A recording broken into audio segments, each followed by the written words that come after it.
Hey DIY clubbers, stay tuned for another Cakin and Bakin to learn how to make this pumpkin cheesecake loaf.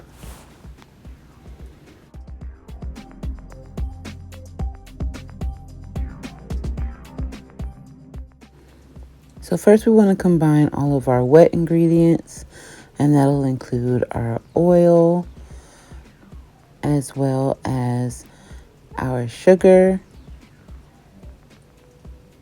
our brown sugar,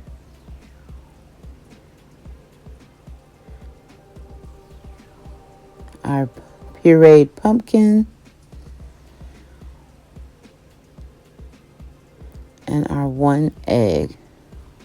And make sure you let all of your ingredients come to room temperature if they were refrigerated. We're also going to add in our vanilla,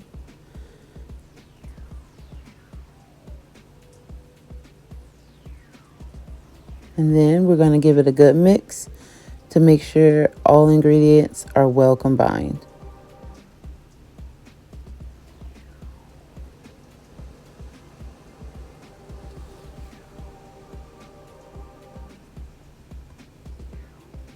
Once everything is fully combined, you'll set this bowl aside. Then you'll go ahead and combine all of your dry ingredients, which is your flour, your salt, your baking powder, your baking soda, as well as your pumpkin pie mix. You'll whisk everything together, combining all of the ingredients. Next, we're going to combine our wet ingredients with our dry ingredients. We're going to fold in our dry mixture into our wet mixture. You want to make sure not to overmix. Just folding in the dry ingredients until everything is well incorporated and you no longer see any of the dry mixture. And once that happens, everything is fully combined.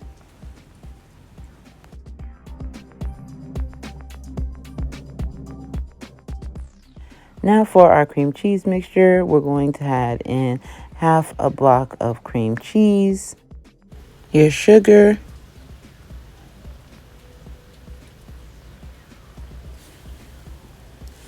your powdered sugar,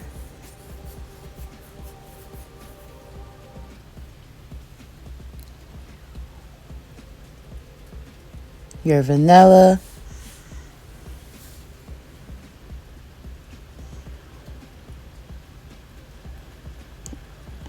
you're going to go ahead and combine those ingredients first.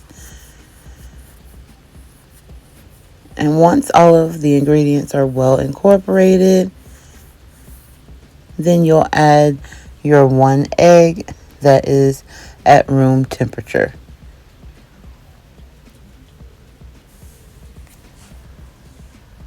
Mixing to finish combining all of the ingredients, but making sure not to overmix.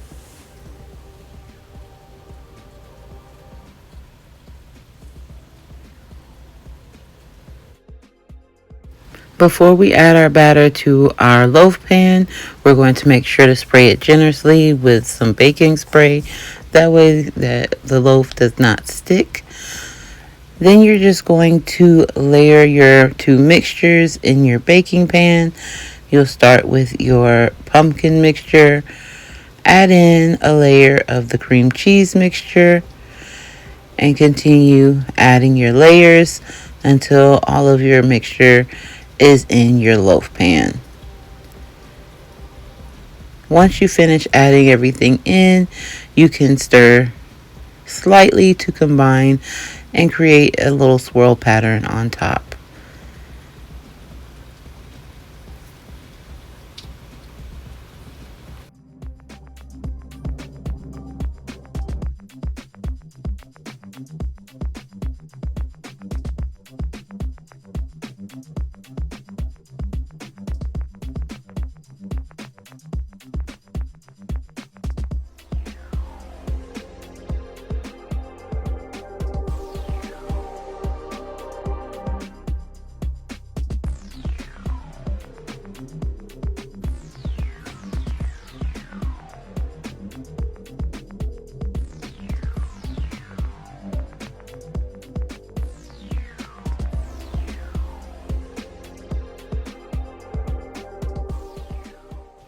Once everything is in your loaf pan, you're going to put it inside the oven on 350. Now, I did check on it at an hour mark, and I thought that it was done. But once I stuck a knife on the inside of the loaf, I realized it was not. So I put it back in the oven for another 20 minutes, and this is what it looked like fresh out of the oven. Now, you guys know I wasn't going to leave you hanging without letting you see what it looks like inside. So I'm going to cut off this first piece. And I know a lot of people love the end piece.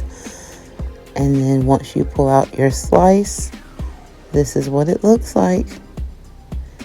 And if yours doesn't look flaky like this, you did it wrong. Thanks for joining me for another video. Make sure you like, comment, subscribe, and turn on the bell for notifications. Wherever you are and whatever you're doing, I hope you're having a great day. And always keep creating. All right. I love you guys. Bye.